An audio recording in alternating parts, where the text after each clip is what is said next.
অন্তর্বর্তীকালীন সরকারের প্রধান নোবেল বিজয়ী অধ্যাপক ডক্টর মোহাম্মদ ইউনূস উনি সবসময় খুব প্যাশনেটলি একটা কথা বলেন, সেটা হচ্ছে সংস্কারের কথা। উনি এটা মিন করেন। উনি সবসময় আমাদের সাথে একান্ত আলোচনাতেই বলেন যে যদি সংস্কারই কিছু না হয় তাহলে আমাকে তোমরা আনলা কেন। উনি যখন এই কথাটা বলে আমরা বুঝতে পারি উনি কতটা মিন করেন জিনিসটা। ফরচুনেটলি আমরা আইন ও বিচার ও সংসদ বিষয়ক মন্ত্রণালয়ের পক্ষ থেকে আমরা সংস্কারের লক্ষ্যে ইতিমধ্যে অনেকগুলো কর্মসূচি নিতে পেরেছি। আপনারা আমাকে কথা বলতে দেখেন, কিন্তু এর মূল কৃতিত্ব হচ্ছে আমাদের যারা অফিসার আছে ওনারা দিন রাত কষ্ট করেন। অনেক সময় শুক্র শনিবার অফিস করেছেন, অফিস আওয়ার পরেও অফিস করেন, এবং আমি তাদের সাথে খুবই রাগারাগি করি কাজে একটুখানি দেরি হলেও, তারপরেও তারা এত একনিষ্ঠভাবে কাজ করেন। এর মূল ক্রেডিট হচ্ছে ওনাদের। আমি জাস্ট আপনার এটাকে হয়তো একটু গাইড করি, একটু এটাকে আপনার এনকারেজ করার চেষ্টা করি। তো আমি আপনাদেরকে বলি, আমাদের মন্ত্রণালয়ের পক্ষ থেকে আমরা 3টা টার্গেট করেছি সংস্কার কার্যক্রমের ব্যাপারে। একটা হচ্ছে দ্রুত এবং স্বল্পতম সময়ে অল্প খরচে মামলার নিষ্পত্তি করা। এই লক্ষ্যে আমরা গুরুত্বপূর্ণ একটা পরিবর্তন অলরেডি করেছি। সেটা হচ্ছে আমরা বাংলাদেশে এটা আগে হয় নাই কখনো এত বড় পরিবর্তন, সেটা হচ্ছে আমরা সিভিল প্রসিডিওর কোডের পরিবর্তন করেছি। আপনারা জানেন, আমাকে অনেক আইনজীবীরা ধন্যবাদ জানিয়েছেন যে আমরা কতগুলা পদক্ষেপ সেখানে নিয়েছি। আপনারা তো জানেন সেই বিধানগুলো আর কি। সেকেন্ড হচ্ছে আমরা ফৌজদারি কার্যবিধির অ্যামেন্ডমেন্টের কাজ দ্রুত এগিয়ে নিচ্ছি। আশা করি আমরা আগামী 1 মাসের মধ্যে এটা আমরা আইন আকারে পাশ করতে পারবো। এটা নিয়ে আমরা একটা কনসালটেশন করেছি, আর একটা কনসালটেশন অতি দ্রুত করব। তো প্রথম লক্ষ্য ছিল দ্রুত এবং স্বল্প খরচে মামলা নিষ্পত্তি করা। এটার লক্ষ্যে আমরা সিপিসি এবং সিআরপিসির অ্যামেন্ডমেন্ট করেছি। সেকেন্ড যে লক্ষ্য সেটা হচ্ছে ন্যায় বিচার নিশ্চিত করা। এটা খুব কঠিন কাজ। ন্যায় বিচার নিশ্চিত করার জন্য আমরা ডিজিটালাইজেশনের কথা চিন্তা করছি। আমরা হাই কোয়ালিটি ট্রেনিং, আমাদের যে জাজদের যে ট্রেনিং কারিকুলাম আছে সেটার কোয়ালিটি ইমপ্রুভ করার কথা চিন্তা করছি। জাজদের অ্যাকাউন্টেবিলিটি বাড়ানোর কথা চিন্তা করছি। আপনারা জানেন, আমরা যারা জাজ আছেন, যারা আইন বিভাগে যারা কর্মচারী আছেন, কর্মকর্তা আছেন, সবার আমরা সম্পদ বিবরণী সংগ্রহ করেছি। সেটা নিয়ে আমরা ভবিষ্যতে আরও কাজ করব।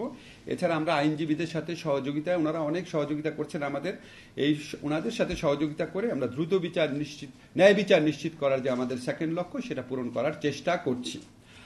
আমাদের যে থার্ড লক্ষ্য সেটা হচ্ছে মামলার অভিশাপ থেকে মানুষকে মুক্তি দেওয়া।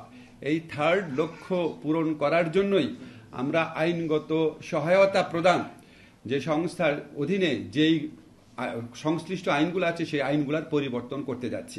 আমরা আপনার এই এই সহায়তা সংস্থাতে যখন আসলাম, প্রথম মিটিং করার পর আমি জানলাম যে ওনারা বাংলাদেশে 5 লক্ষ মামলা হয় প্রত্যেক বছরে, অ্যাভারেজে।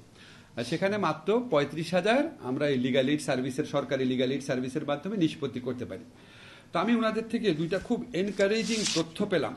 সেটা হচ্ছে কোর্টের তুলনায় এই সরকারি লিগাল এইড অর্গানাইজেশনগুলো যে নিষ্পত্তি করে থাকে মামলা বিরোধের, সেখানে 1 সময় লাগে। সরকারি লিগাল এইড সংস্থার মাধ্যমে যে আইনগত প্রতিকার দেওয়া হয় সেটা আদালতের তুলনায় 1 সময় লাগে রাফলি। সেকেন্ড হচ্ছে এই সরকারি লিগাল এইডের মাধ্যমে যে বিরোধ নিষ্পত্তি হয় সেগুলি 90% ক্ষেত্রেই তারা সন্তুষ্ট থাকে, তারা আদালতে যায় না। তখন আমার মনে হলো এটা একটা বিরাট অপরচুনিটি। আমরা যদি সরকারি আইনগত সহায়তা কর্মসূচিকে সম্প্রসারিত, আরো দক্ষ, আরো প্রাতিষ্ঠানিকভাবে সমৃদ্ধ করতে পারি, তাহলে আমরা সরকারি আইনগত সহায়তার মাধ্যমে যে আমরা মধ্যস্থতার মাধ্যমে মামলা স্বল্প খরচে স্বল্প সময়ে নিষ্পত্তি করছি, সেটার সংখ্যা 35,000। আমরা সেটাকে 1 থেকে 2 লক্ষে নিয়ে যেতে পারবো। 1 লক্ষ তো অবশ্যই পারবো, আমাদের টার্গেট হচ্ছে 2 লক্ষে নিয়ে যাওয়া। আপনারা চিন্তা করে দেখেন, যদি আল্লাহর রহমতে আমরা 2 লক্ষ মামলা এখানে নিষ্পত্তি করতে পারি, তাহলে প্রত্যেক বছর মামলা দায়ের পরিমাণ সেটা 40% কমে যাবে।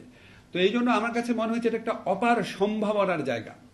এখন এই ব্যাপারে আমার তো তেমন এক্সপার্টিস নাই। আমি এই জন্য আমাদের যারা আইন বিচার বিভাগের কর্মকর্তারা আছেন, জাতীয় আইনজীবী সংস্থার যে পরিচালক আছেন এবং মাসুদা ওখানে অনেক বছর ধরে কাজ করছেন, সবার সাথে কনসাল্ট করে আমরা আইনগতভাবে পরিবর্তনগুলো করেছি। পরিবর্তনগুলো কি? পরিবর্তনটা হচ্ছে মূলত আমরা যে জাতীয় আইনগত সহায়তা সংস্থা আছে, এটার আন্ডারে যে আইনগত সহায়তা দেওয়া হয়, প্রত্যেকটা জেলাতে 1 জাজ আইনগত সহযোগিতা দিতেন। তা আমরা সেটাকে 3 জাজে পরিণত করছি। 2 হচ্ছে এক্সিস্টিং জাজ যারা কর্মরত আছেন, আর 1 হচ্ছে অবসরপ্রাপ্ত জেলা এবং ডিস্ট্রিক্ট জাজ। কেন আমরা অবসরপ্রাপ্ত জেলা ডিস্ট্রিক্ট জাজদের আনলাম? কারণ ওনাদের সুদীর্ঘ অভিজ্ঞতা আছে আর মানুষের একটা কনফিডেন্স আছে। মানুষ যদি মনে করে একজন অবসরপ্রাপ্ত জেলা এবং ডিস্ট্রিক্ট জাজ জেলা এবং দায়রা জাজ আমার মামলাটা নিষ্পত্তি করে দিচ্ছে, ওনার একটা কনফিডেন্স ফিল করে। এটা হচ্ছে একটা মৌলিক একটা বিধান সংযোজন করা। সেকেন্ড হচ্ছে খুবই ইম্পর্টেন্ট যেটা, সেটা হচ্ছে অনেকগুলো মামলা এখন কিন্তু আপনার মধ্যস্থতার জন্য যে আশা সেটা হচ্ছে ভলান্টারিলি করে পক্ষরা, কিন্তু আমরা বলছি কি মধ্যস্থতার জন্য আশাটাকে আমরা ম্যান্ডেটরি করে দিচ্ছি ছোট ছোট মামলার ক্ষেত্রে। যেমন আপনার চেক ডিজঅনারের মামলা 1 লক্ষ 1.5 লক্ষ টাকার মামলা থাকে। আমাদের যারা কৃষক সম্প্রদায়ের লোকজন আছেন, অসচ্ছল লোকজন আছেন, তারা অনেক অনেক ভোগান্তির শিকার হন এসব মামলার জন্য। তো সেগুলি তো আমরা মধ্যস্থতা করে শেষ করে দিতে পারি। পারিবারিক যে বিরোধ সেগুলি আমরা মধ্যস্থতা করে শেষ করতে পারি। কম্পাউন্ডেবল কিছু ছোট ছোট ফৌজদারি অপরাধ আছে, নামই কম্পাউন্ডেবল, আপোষযোগ্য। তা আপোষযোগ্য হলে আপনি ম্যান্ডেটরিলি আপোষ করতে আসেন, ম্যান্ডেটরিলি বা বাধ্যতামূলকভাবে যে আপোষ করতে যিনি আসছেন উনার কিন্তু মামলা করার অধিকার কেড়ে নেওয়া হচ্ছে না। উনি যদি মধ্যস্থতায় সন্তুষ্ট না হন উনি অবশ্যই মামলা করতে যেতে পারবেন। মামলা করতে তো যেতে পারবেনই, উনার যে তামাদি কয়েকদিন সময় মধ্যস্থতার জন্য ব্যয় হলো ওই সময়টাও উনাকে এক্সট্রা দেওয়ার বিধান থাকবে। কাজে আমরা মধ্যস্থতার জন্য আশাটাকে বাধ্যতামূলক করছি, মধ্যস্থতার রায় মেনে নেওয়াকে বাধ্যতামূলক করছি না। ঠিক আছে, কাজে এটা কারো কোনো অধিকার কেড়ে নেওয়ার ব্যাপার এখানে থাকছে না। থার্ড যে আমরা মেজর চেঞ্জটা করতে যাচ্ছি, এটা দুইটাই মেজর চেঞ্জ। থার্ড আমরা মেজর চেঞ্জ যেটা করতে যাচ্ছি যে আগে লিগ্যাল এইডের যে সিদ্ধান্ত সেটা বাস্তবায়নে একটু অনিশ্চয়তা ছিল, এখন আমরা সেটাকে বলবৎযোগ্য করার মাধ্যমে এটাকে আরো নিশ্চিত করতে যাচ্ছি, যাতে এটা আপনার কেউ যদি একটা পক্ষ আমি মধ্যস্থতা মেনে গেলাম, সিগনেচার টিগনেচার করে গেলাম, কিন্তু বাস্তবায়নের সময় আমি সহযোগিতা করলাম না, ওই সহযোগিতাটা যেন পাওয়া সম্ভব হয় সেই ব্যবস্থাটা করতে যাচ্ছি। আপনাদের এখানে অনেক ভালো ভালো সাজেশন এসছে। আমরা কিছু সাজেশন আমার খুব গুরুত্বপূর্ণ মনে হয়েছে। একটা হচ্ছে রেফারেল, আমার এখান থেকে আমি প্রয়োজনীয় যারা মানসিক স্বাস্থ্য বা ফিজিক্যাল স্বাস্থ্যের বা অন্যান্য সহযোগিতা দেয় সেখানে রেফারেল করার বিধান সংযোজন করা। তারপরে আমাদের যারা বেসরকারিভাবে আইনগত সহায়তা দিচ্ছেন ওনাদের সহযোগিতা নেওয়া, এখানে আমরা এটার আন্ডারে MOU করতে পারি নাকি সেই সহযোগিতার দেখা। তারপর আপনার কিছু ডেফিনেশনাল চেঞ্জের কথা বলেছেন, সেটা আমরা অবশ্যই ভাববো। আমরা প্রত্যেকটা জিনিস নোট নিয়েছি, আমরা সেটার আলোকে পরিবর্তন করার চেষ্টা করব। আরেকটা কথা আপনাদের বলে রাখি, আমাদের ভবন সংকট রয়েছে, প্রযুক্তির সংকট রয়েছে। আমার একটা ব্যক্তিগত পলিসি হচ্ছে আমি কোনো বিদেশি সংস্থার সাহায্য নিতে চাই না। আমাদের মধ্যে একটা প্রবণতা আছে যে আমরা নিজস্ব মানে সামর্থ্যের দিকে তাকাই না, সবসময় মনে আছে একটা প্রকল্প করে ফেলি, কিছু টাকা পয়সা নিয়ে আসি। দরকার নাই। বাংলাদেশ সরকার এত পুয়ার না, বাংলাদেশ সরকারের সম্পদে এত সীমাবদ্ধতা নাই, আমাদের সম্পদের মাধ্যমে এটা করা সম্ভব।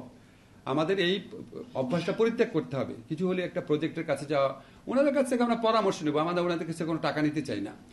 আমাদের যদি কোনো জায়গায় লিগ্যাল এইড দিতে গিয়ে যদি আমাদের সমস্যা হয়, ভবন স্থান সংকুলন হচ্ছে না, আমরা ব্র্যাকের কাছে যাব, ব্লাস্টের কাছে যাব, প্রশিকার কাছে যাব, আপনাদের সাথে MOU করবো যে ভাই আপনি সপ্তাহে 2টা দিন আপনার বিল্ডিংটা যে ছুটির দিনটা আছে সেটা আমাকে ইউজ করতে দেন। আমরা এগুলিকে এক্সপ্লোর করি না, আমরা প্রথম এগুলি এক্সপ্লোর করব।